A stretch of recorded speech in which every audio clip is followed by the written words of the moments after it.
Oh, I can't unlock the door, I muttered to myself in disbelief. After a long day at work, I found my personal belongings strewn unceremoniously in front of the entrance as though they were discarded refuse. The front door appeared different, perhaps replaced, stubbornly refusing to yield to my attempts to open it. It was the final indignity in a series of hardships endured during the years I lived with my in-laws. With resolve hardening, I made a firm decision.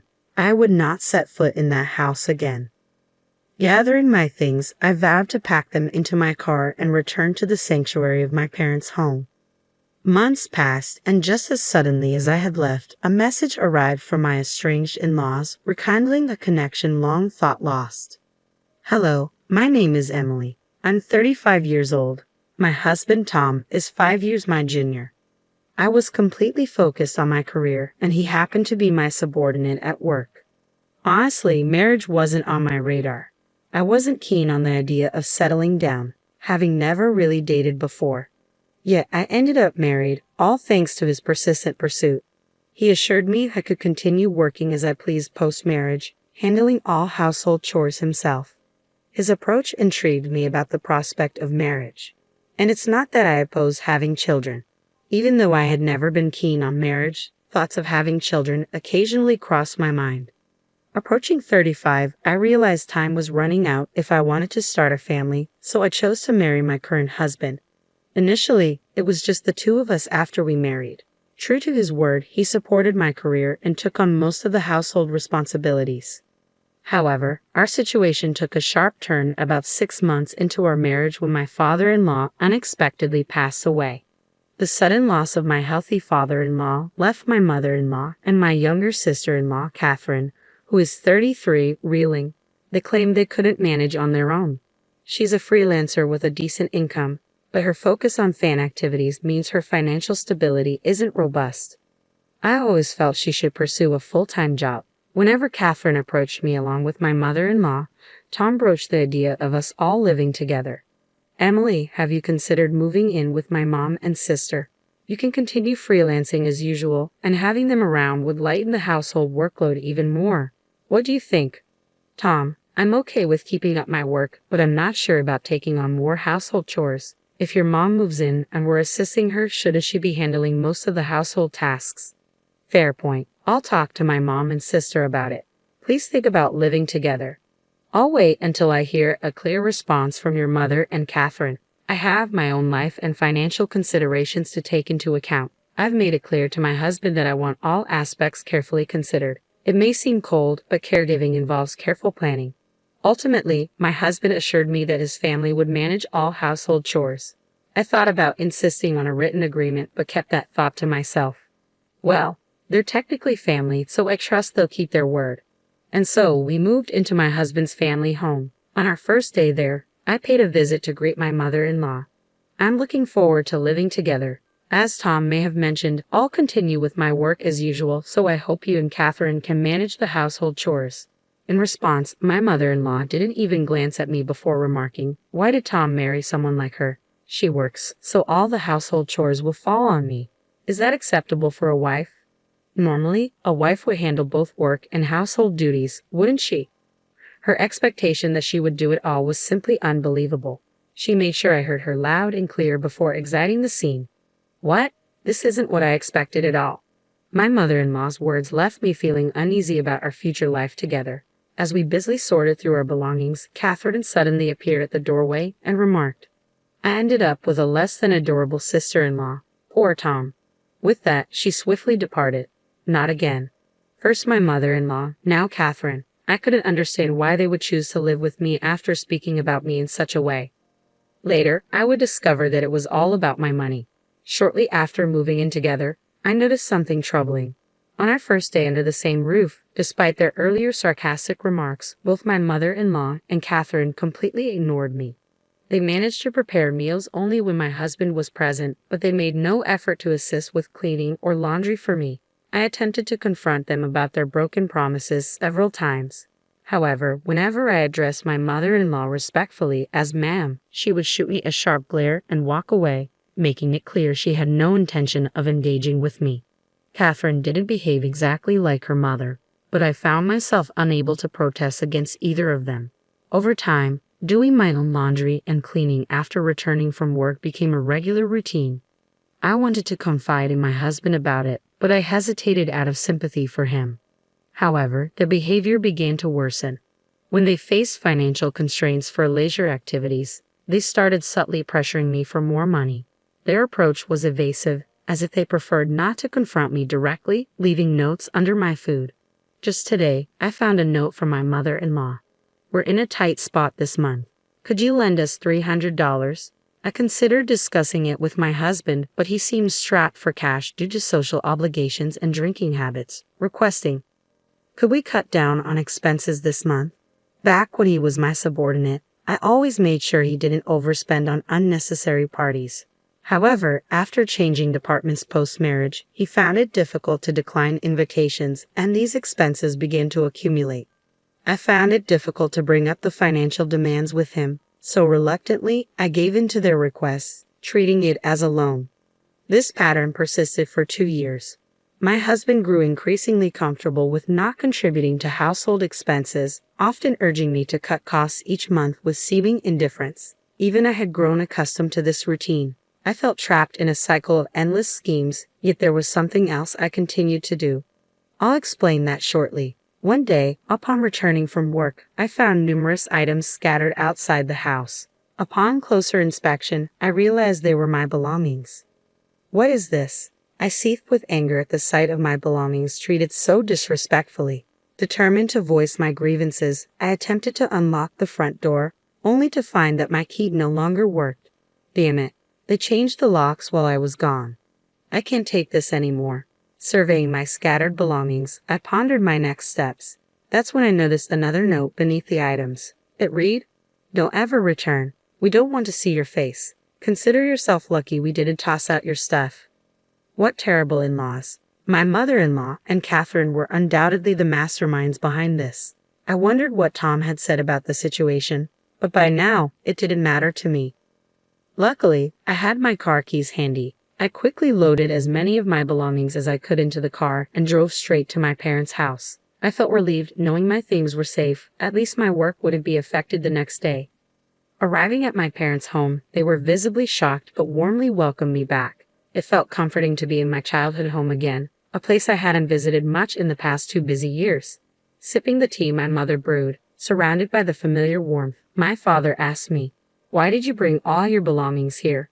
Did you leave their house?" Marriage requires patience, I mused, reflecting on the weight of those words. For 2 years, my interactions with my mother-in-law and Catherine were sparse, limited mostly to the occasional reminder notes about money. Tom gradually became reliant solely on my income, and recently it felt like he viewed me merely as a convenient ATM. I endured this situation until now. When I confided in my parents, they empathized, saying, "Emily, you've been patient enough. We won't ask you to endure any longer. Now that they've driven you away, there's no reason to go back, right? Perhaps you should consider sending Tom a divorce notice."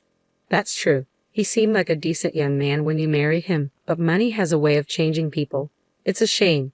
Both my father and mother showed genuine sympathy for me, a kindness I hadn't experienced in the past 2 years. Tears unexpectedly welled up in my eyes. "Has it been that tough for you?" my father asked, his expression filled with concern. "No, it's just that I haven't felt this level of sympathy in a long time. It's comforting, like you said, Dad. I'll send Tom the divorce papers, but I want to observe the situation for a while. I have a feeling something interesting might unfold soon." Indeed, I sensed that some action would unfold soon. Surprisingly, that moment arrived about 3 months later.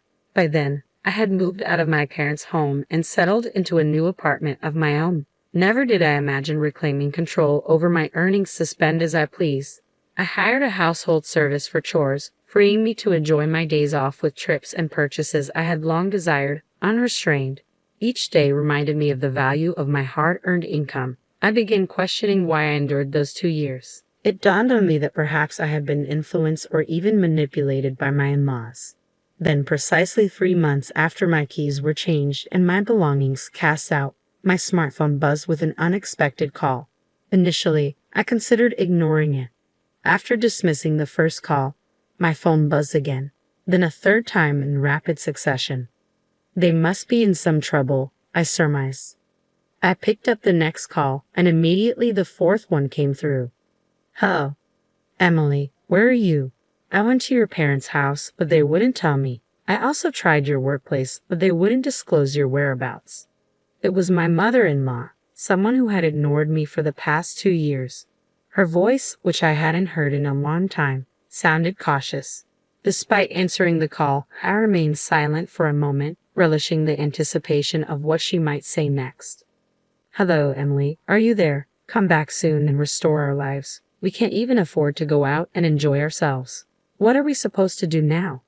I had thought that living without spending money on leisure would suffice, but evidently that wasn't the case. Our phone and electricity are on the verge of being cut off. We're at our wits' end. Please come back immediately. Does she not realize she's only thinking of herself?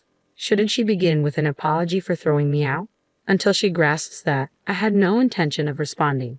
Emily, you're not saying anything. Are you listening at all? Doesn't it bother you to hear that we're in such dire straits? Realizing she wasn't going to offer an apology, I decided to end the call and press the button to hang up. She seems to have no concept of remorse.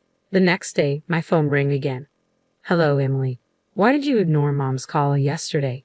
Even though we're in trouble, you didn't make any effort to help. She couldn't tell if you were even listening. Ignoring calls like that isn't very mature. This time, it was Catherine calling. Honestly, calls from Catherine have always been the most bothersome, and she had the nerve to lecture about not ignoring calls. They've ignored me for 2 years, and suddenly I'm the one in the wrong. I couldn't believe her audacity. I planned to endure the call a bit longer, but without an apology, I had no intention of responding. I heard from Mom, but we're facing financial troubles at home. Our phone and electricity might get cut off soon. Without AC this heat, we could suffer from heat stroke. Can you live with that if our phone goes dead? How will we reach you? So please come back soon and help us pay the overdue bills. Her selfish demands made it easy for me to keep ignoring her. Hey, are you listening? You haven't said a word. Oh, are you still upset about what happened 3 months ago? That was obviously just a joke. You're overreacting. As an adult, you should know the difference between a joke and a serious matter. Stop being stubborn and come back home. They threw out my belongings like trash and changed the locks so I couldn't get in. That's a clear message for me not to return. Even if they claim it was all a joke or prank now, I find it hard to believe. Since Catherine doesn't seem interested in apologizing either, I decided to end the call. It would be a waste of time to listen to her any longer. The next day, I finally received a call from my husband. Hello, Emily. I'm sorry. My mother, my sister, and we all realize we've done terrible things. Can you come back? Our household is falling apart. We're out of money, everyone's on edge, and tensions are high. We sincerely apologize and want you back, please. My husband seemed to feel the need to apologize at least, but it's too late now.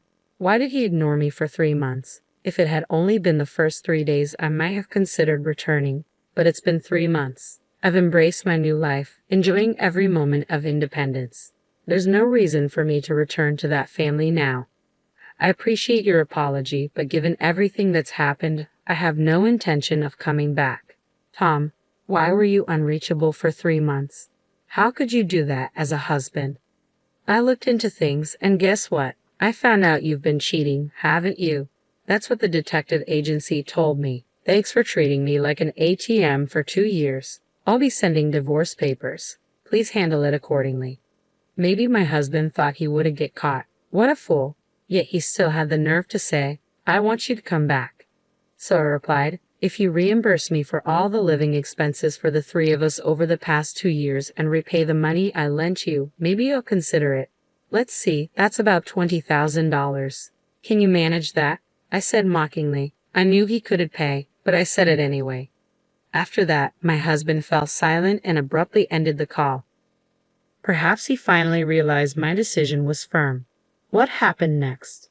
When I sent the divorce papers and a bill for emotional distress to my husband, he returned the signed divorce papers promptly. Now all I need to do is file them at the city office and the divorce will be finalized. Regarding the compensation, he transferred the money right away. In fact, I included a note with a bill threatening to expose him to his company if he didn't pay promptly. Fearful of this, my husband likely sought a loan to cover the compensation. I heard from sources that their family home is now on the market. It seems they're struggling financially and trying to raise funds. However, selling their primary residence hastily means they'll now have to rent elsewhere. Considering the cost of rent and utilities, selling their house may not have been the wisest decision. They were likely driven by the immediate need for cash and didn't think through the long-term consequences. Whatever happens to that family is no longer my concern. As for me, I'm thoroughly enjoying my single life. I've had my fill of marriage. Moving forward, I plan to work hard and savor my personal life, embracing my independence.